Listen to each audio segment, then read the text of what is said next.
Alright, welcome to the A private final review. A lot to cover in this one, good and bad, so we're just going to roll right into it. So the question here is, does this defensive end number 98 break the neutral zone? You can see it's pretty much the ball's on the line. So is that 35? So if he comes across the 35-yard line, we have a foul. And it's hard to tell, and I know it's on the opposite side of the field. But either wing there should have a good look at it, especially that headline judge. I know it's not on his side, but if someone comes in the neutral zone, you should have a pretty good view of it.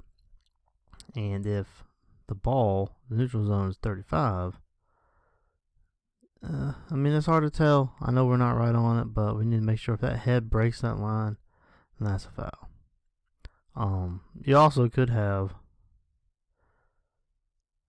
what was that, the tackle? His head may be over the ball anyway. But this is early in the game. Try to clean it up early, stuff like that. Any kind of formation issues, clean that up early. But just we need to make sure we're aware, we're real cognizant of the neutral zone and when it might be broken. Alright, these next three, more about crew, rhythm, pacing. Even though we're in this 40-second clock now, we still want to make sure that all our officials are set on the field before we have the ball snapped. And remember how we do that. Umpires stand over the ball, referee hold them. When you're ready, you can release them, and then they can snap the ball. So here you see the field judge, he's still running to his position, and the ball snapped. Now we got a flag, so, it is all there. But still, we don't want this ball snap until all our officials are ready. And also, hustle a little bit more here, especially if you know the snap is imminent. But especially referees, especially if his back is to the play, and especially if they're not in position, try to hold up the snap. Here's another example.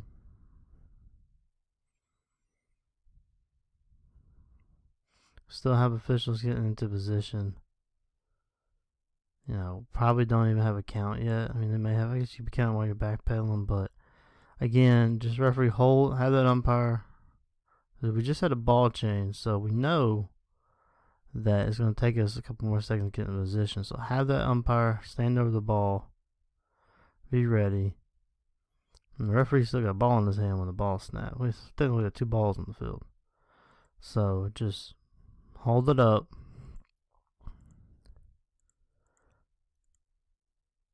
And then this is just a few plays later, and now we do a good job of it. You see maybe see the field judge's head right there, backing up, umpire standing over. And that's how we, maybe a little bit sharper than that, but that's what you want to do. Umpire stand over the ball. Really, you would never want to back off in the first place. Stand over the ball as the referee tells you. And I hope we wouldn't want to stop the game for it, but also know these teams are used to just snapping when they wanted to, and now for once we're having to hold them up. So if we hit that early, then we set the pace, which is what we want. We officials, we set the pace. They can go fast if they want, and they go slow as they want, but ultimately we're setting the pace, at least to the point of making sure that we're ready and in position before the ball is snapped.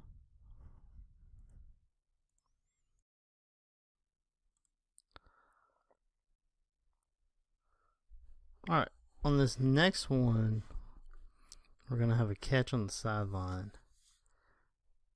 And there's going to be good communication between the short wing and the deep wing on this. Remember, we're always looking feet first, and then follow it and see if they secured the ball. So feet first, that's what we're all looking at. And then if they secured the ball.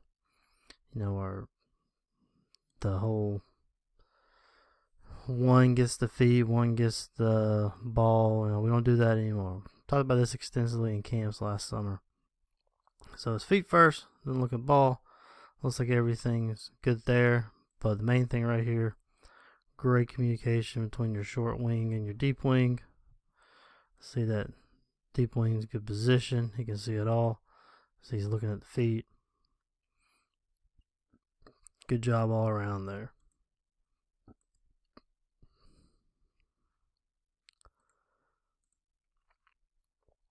We got some extracurricular after the play. You'll see the whistle's blown, and the defender's just going to sling the guy.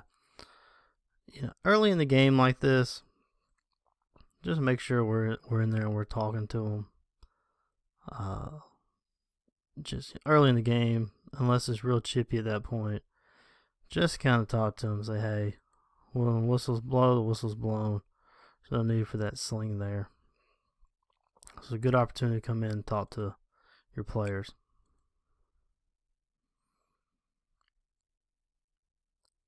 So watch number 12 right here. So he comes in and takes out this lead blocker. This is one of those where, again, you may want to talk to him. He's trying to go low, and he kind of fails. But we definitely want to be on alert for that. This opportunity to just go to him and say, hey, cut that out. There's no real safety issue right here because lead blocker kind of prevents it right there, kind of braces himself. It doesn't really take out the lead blocker's legs or anything, but good opportunity right here. Just we'll come in and tell this defender, hey, make sure you're keeping it above the waist.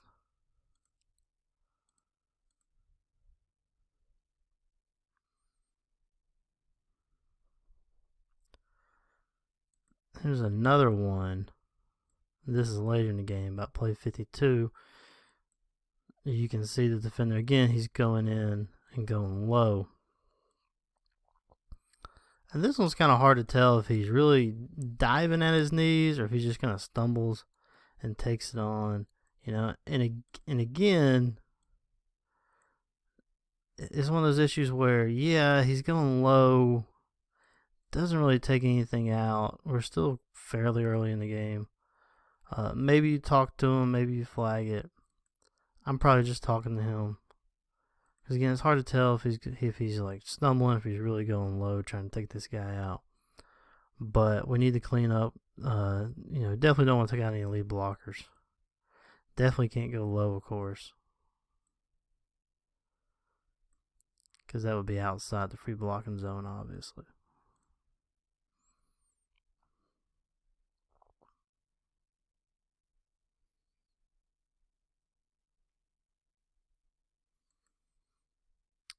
Let's take a look at the wing right here. If we're at the numbers, around the numbers, there's no need to wind the clock like that.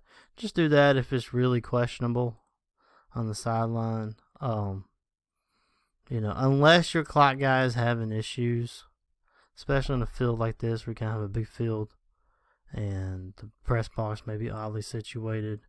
But out there, the numbers, typically we're just gonna, don't worry about doing the wind the clock signal. Just hand up, normal dead ball, hand up situation right there.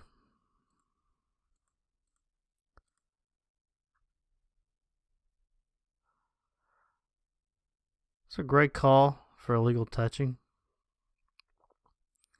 You can see the tight end who goes out to catch the pass, clearly covered up. And you can see the wing does not indicate that white out is off. This, again, one reason why we had those signals to punch off. So, covered up tight end, go out for a pass. So, he's ineligible. Ineligible downfield. And then he catches it. So, now we have illegal touching. Great call. And it was correctly enforced as a loss of down.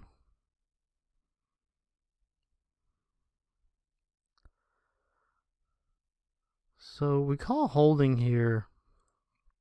It's better to see it on the end zone angle here.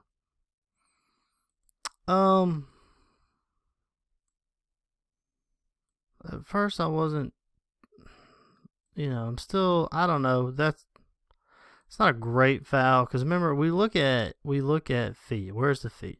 Feet between, feet still between, feet still between the defender and the ball carrier. Yes, yes.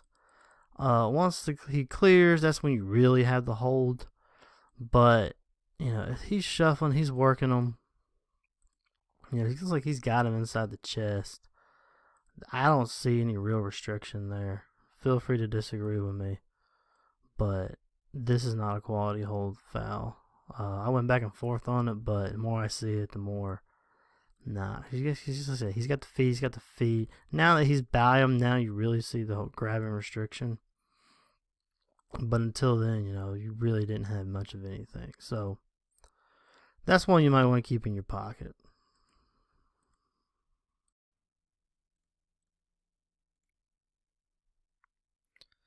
Pretty good job of the back judge here of not throwing the beanbag down for a muff. First of all, good positioning. Starting off wide and then let the returner cross you so you stay inside out. Good job there. Positioning is great. Again, good job of not beanbagging that muff. Downside of this play is field judge, stay off the field. You do us no favors running the field like that. Just stay off the field, stay back. You were fine where you were. There's no need to come onto the field. Where you are, you're still plenty distance away. You got a great angle on it. So just stay off the field. No need to run in like that. Remember, when it's muffed, it is still primarily the responsibility of the back judge because we still have a kick. Kick is a kick. So that's still primarily the back judge there. So good job. You'd be surprised at how many times we still see muffs beanbagged.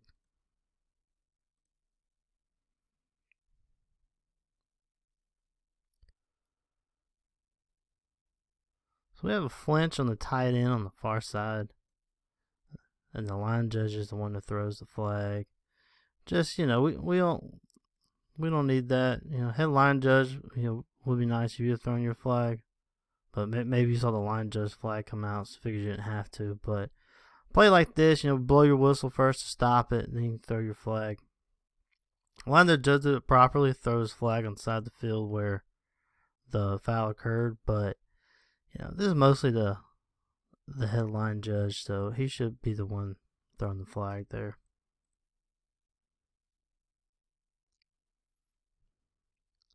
So we have a long play here, but great job of the crew. Just if you watch this mobile box, you hear a lot about mobile box concept, football, basketball, even baseball. This is a good example of it on a football field. Long run, and just everything stays within the box. Box is moving down the field. No one gets beat to the goal line. This is textbook mobile box. So, great job by the crew there.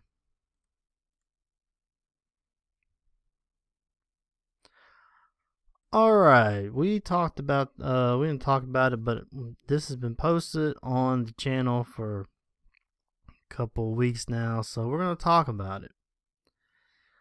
There's no need to dissect this any more than what it is. On the surface, it looks like R's ball right there at the 9, and that's exactly what it is. So correctly ruled, this is just R's ball on the 9. It is not a free kick out of bounds, and it is not illegal participation. Those are the two other options that have been buoyed. It's not a free kick out of bounds, mainly because it is touched in bounds. Right there, it's touched in bounds. Even if he's airborne when he touches this, which he may be, it's hard to tell.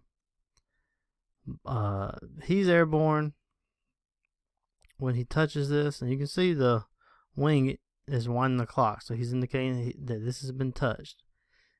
If he's airborne, he touched this, but his previous status was in bounds, and that's the status. He's in bounds. So this is touched in bounds, and then it is free kick is off the table. Now Fed has that illegal participation rule. Theirs is different than what you see in Saturdays and Sundays. But this isn't qualified as either. For that, you really kind of have to go out of bounds and then reach back in and possess it. It's all kind of considered one act. It's a stretch to make this illegal participation. This is not the intent of the Federation legal participation rule either. I mean, we can sit here and argue that one. That's more of a closer one than free kick out of bounds. But you still don't have that. You have to get into intent, and it's hard really to judge intent.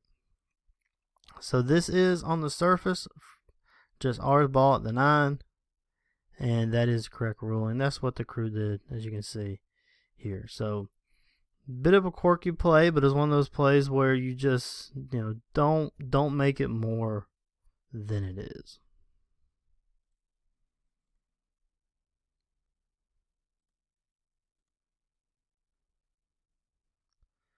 All right, watch the left tackle. We looked at holding earlier. This is another one. I probably should have included it with that one. And remember, we look at the feet. What are the feet doing in relation to the defender and the ball? So, right here, it looks like the feet are beat. So once the feet are beat, then what happens? Is he controlling them? That's one thing you want to look at really. This, is the tackle controlling the defender there in any way? So you could make the case for holding here, but it's not there. I mean, the feet kind of get beat there. You still really don't have any kind of controlling mechanic there. He's not really controlling him or forcing him illegally. The defender kind of drove him that way, or put himself out the play there. So just give no call for holding.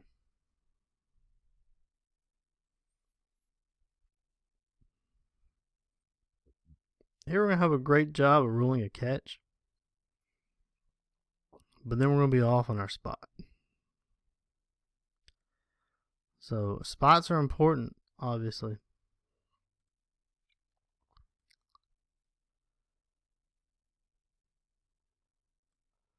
As you watch it, he's gonna catch it at the 38. So our spot should be the 38. But we're going to come out and rule at the 39. So it should be where he possesses it. As you can see right there, that's where the ball's caught, possessed, and everything on the 38. And you saw in the previous play, we mark at the 39. So just be cognizant of where we're spotting the ball. Watch that right guard.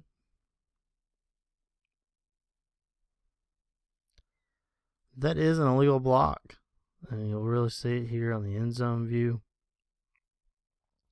So with the QB in shotgun, his movement low has to be immediate, and you can see he pops up for a second and then drops down. Anytime they do that little pop up and drop, it's illegal. It has to be immediate at the snap. So pretty much at the snap, they have to be moving forward. So any move up, back, or anything like that is going to be illegal. So yeah, the movement has to be immediate at the snap, and it has to be forward, down, whatever. If they come up and down, then that's not what we're looking for.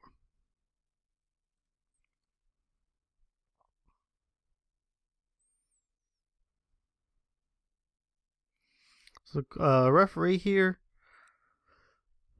just kind of, instead of coming in like that and going through all this crowd of people, really what you want to do is kind of trail him at an angle this way, and then come up if you need to. You stay wider this way. So instead of just coming up and coming in and all that and having players behind you, come this way, trail them this way, and that way you still keep your angle. You're outside all these players, and we still keep that mobile box. that we talked about earlier. When you come in here, we lose the mobile box. And then you're having to walk through all this and look through all this, whereas you could have just come here and kept that wider angle. You stay clear of everything, and we keep everyone boxed in. All right, last one, just on a kickoff return. It's kind of a weird. It's weird the way it was an onside kick, and then we have a return. But back judge, you still got the goal line. So as soon as you come in here and read that this is going to be returned, turn tail and take it off the goal line, because you are the sole responsibility right there in this instance. So try to make your way to the middle of the field if you can.